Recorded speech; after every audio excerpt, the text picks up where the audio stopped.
What's going on, everybody? This is Ryan A. Polk, and welcome to the wrap up. And today I'm going to review Venom: Let There Be Carnage. And in this movie, it is a sequel to the 2018 Marvel movie Venom. You got Tom Hardy, who is reprising his role back as Eddie Brock slash Venom. You got Michelle Williams, who is also reprising her role back as Brock's ex girlfriend. Got Naomi Harris, who plays Shriek, and you got Woody Harrelson, who plays Cletus Cassidy slash Carnage. And this movie is also directed by Andy Serkis.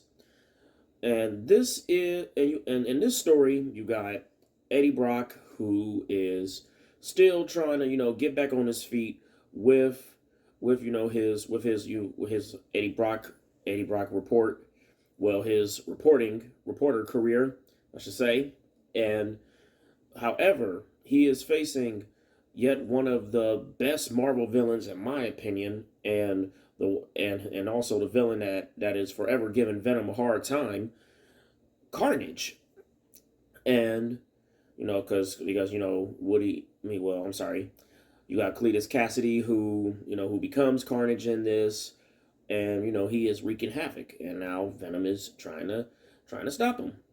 But and judging by how the way that Venom ended, we already knew that, okay, yeah, a sequel's going to be made, and of course we're going to see Carnage in it, because if we didn't see Carnage, we would definitely have been disappointed.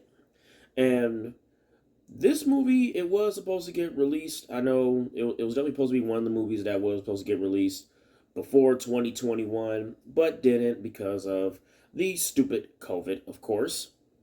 But it's out now, and I got to tell you that this movie was, I think, and it was better than the first one. I mean, the first one was good, but this one I think was better, probably because it has Carnage in it, and you know the storyline of it was good, and I'm not a spoiler because that's not what I do, but it was a good storyline, and you do find out a little bit of and you do find out a little bit of the backstory of Carnage and everything, and even with Shriek a little bit. But Venom 2, I did enjoy this. I did enjoy this more than I did the second Suicide Squad movie. I mean, even though I did kind of like the second Suicide Squad, but when it comes to these anti-hero movies and stuff,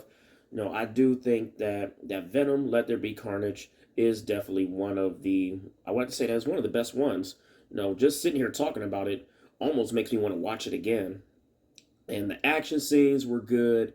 Got some fight scenes was good. Carnage is just so badass, and it is finally about time that we finally get to see him on the big screen, and also in a live action Marvel movie, because I remember just hearing Marvel fans always talk about, oh man, if they could ever do like a Spider-Man movie, I would love to see him fight Carnage, or I would love to see Carnage in a live action movie. And Carnage was also one of those villains that I really had wanted to see as well. So finally happy that he's in it. And judging by how the way this ended, could a sequel be made? Yes, a sequel definitely could be made. And if they do make a sequel to it, I will definitely be checking it out. And and as far as for the actors that were chosen, well, the new faces we got that was in this movie, you got Naomi Harris and Woody Harrelson. I do think those were good choices. When I first saw that Woody Harrelson was playing Carnage for some reason, well, when I already had knew that he would be playing Carnage, I was like, I mean, for real? I mean, they couldn't get somebody else, really? Kind of was a little bit iffy about it, but I was impressed. I was impressed with how the way he had played it off, and the special effects in this movie with Carnage and Venom are just amazing. And Venom, you do see kind of like a little bit of a different side to him in a way, but Venom has also been one of the best Marvel villains of all time, and Venom is still he's still badass. And but it's just so nice, man, just to see those two finally, just be going at it, because they always go at it in the comics and in the animated series and stuff. But Venom, Let There Be Carnage. If you're a fan of the Marvel movies, I do think you will like this. And if you did like the first Venom, then you may think that this second one is better, or you may not. I mean, the only as far as for thinking of what I didn't like about this movie, only thing I'd say that I really didn't like about, but that I really probably didn't like about the movie was, um, actually, it's really kind of, I really can't really pinpoint the thing what I didn't like about this movie. I mean, I probably thought that like certain things with Eddie Brock's life could have been a little bit better. But I feel like if I was to explain what I didn't really like about the movie, it would almost be spoiling it. But yeah, I mean, I will say that when it comes to Brock's, I guess when it comes to Brock's love life, well, because in the trailer, I think it had showed that his ex was engaged. I believe it did, and I would say that's the only part I didn't like. I was hoping that him and his ex would get back together. So, okay, I guess I didn't spoil it then. I mean, if I did spoil it, then that was my first spoiler to you guys.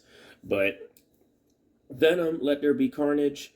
No, I definitely do think that you should not wait for this thing to come to the red box. Definitely go check it out. Definitely check it out ASAP. Actually, I do think you will enjoy. I do think you will enjoy it more than Suicide Squad, and well, yeah, and also I said that you'll probably enjoy it more than the first Venom. So for Venom, Let There Be Carnage grade, I give that movie a B. I give it a B. And out of 5 stars, I give it 4 out of 5 stars. Actually, you know what? I actually will give it a B plus. I'll give it a B plus. Yes, definitely deserves that. So until then, this is Ryan A. Polk with the wrap up. And if you like this video, hit like. Feel free to comment below what you thought about the movie and what you thought about this review. And if you want to see more reviews from me, you hit that subscribe button to see some more reviews from me.